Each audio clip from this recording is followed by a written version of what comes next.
What's good? What's good, everybody? Welcome back to another episode of The Urban Platform Speaks.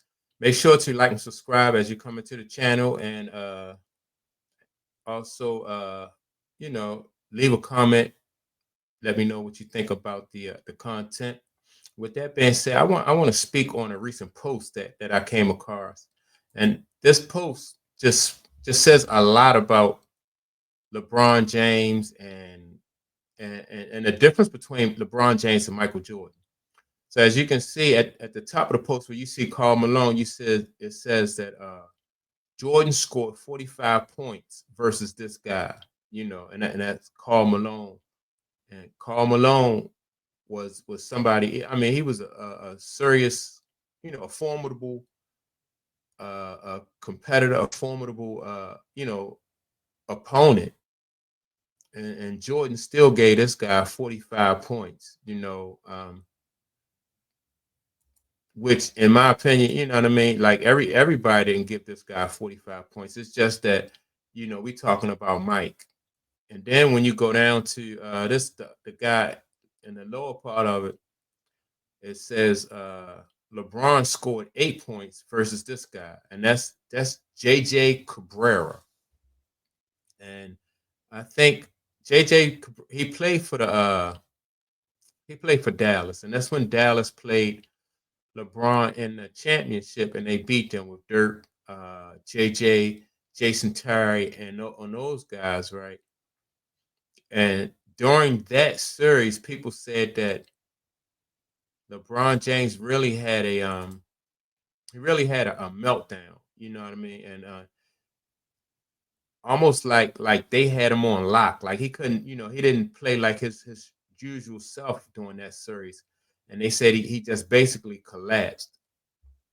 And that's one thing we never saw with Michael Jordan. Like we never seen Michael Jordan collapse.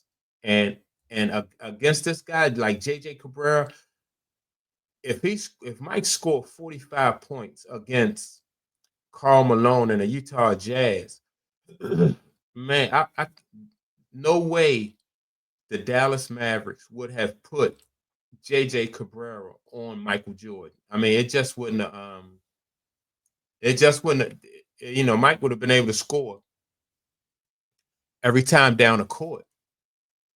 And so no way that would have happened against Michael Jordan. But and like I said, Mike never had any collapses. Now like as a matter of fact, he was the only person in history who never scored below 15 points, like in the playoffs or in the like in the championship. He never scored below 15 points.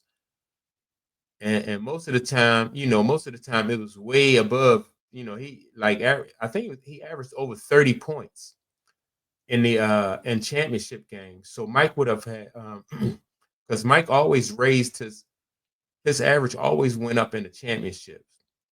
So nobody can ever say that Mike had a collapse or this team shut Mike down. They stopped Mike, or Mike had a he just it just never happened. And that's why, like so many people when it comes to the GOAT,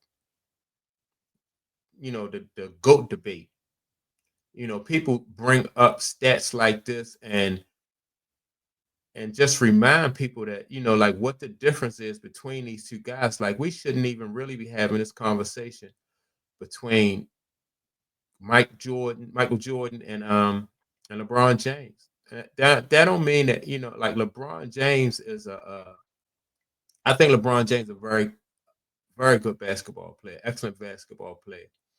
But that just goes to show like the level between these two guys, whereas though he never had a collapse. He just basically never had a collapse like in big games. If now before Scottie Pippen got with the Bulls, would Mike would do his thing, and he probably,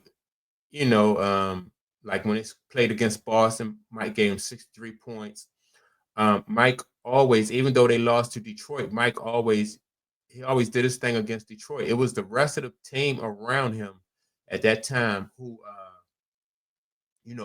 couldn't raise their level. They had to get used to that that physical play that Detroit brought to the table, that get over their fear of playing against Detroit, as far as like thinking that they was going to get hurt or something like that because of the physicality that Detroit brought to the table. But no matter what Detroit did, Mike always played this game, and it was never and correct me if you can tell me of an instant where as though like Mike seemed like he was like he shied or collapsed in a big moment against Detroit, Boston, or anybody when it came to the playoffs. Now, that's not to say that Mike, his first 7 years in the league, Mike took his lumps. When it came to Boston and Detroit, he took his lumps. But once Mike got all over that hump, it wasn't no stopping him. And during the time where he was taking his lumps, it still was like Mike. I mean, Mike did his thing. He was, no matter who he was playing beside, before when Scottie Pippen, before Scottie was there, and early in Scottie, in Scottie Pippen's development, Mike still was, he still was Mike, and so that's why I think, man, for LeBron James to be 6'9" and 260 pounds, man, and what Jason Terry and JJ Cabrera did to him in that series, I thought, you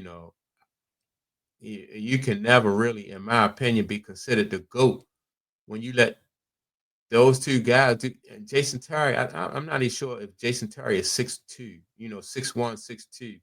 I don't even know. He might be 6'2". I don't know, but I know JJ Cabrera is not 6'2" or 6'1". He might. JJ Cabrera may not even be 6 feet tall, and so no way either one of those guys would have been able to do anything with Michael Jordan. And so, yeah, man, that's just my take on it. Like I said early at the start, make sure to like and subscribe. Don't forget to leave a comment. And with that being said, I'll check you all out in the next video. Peace.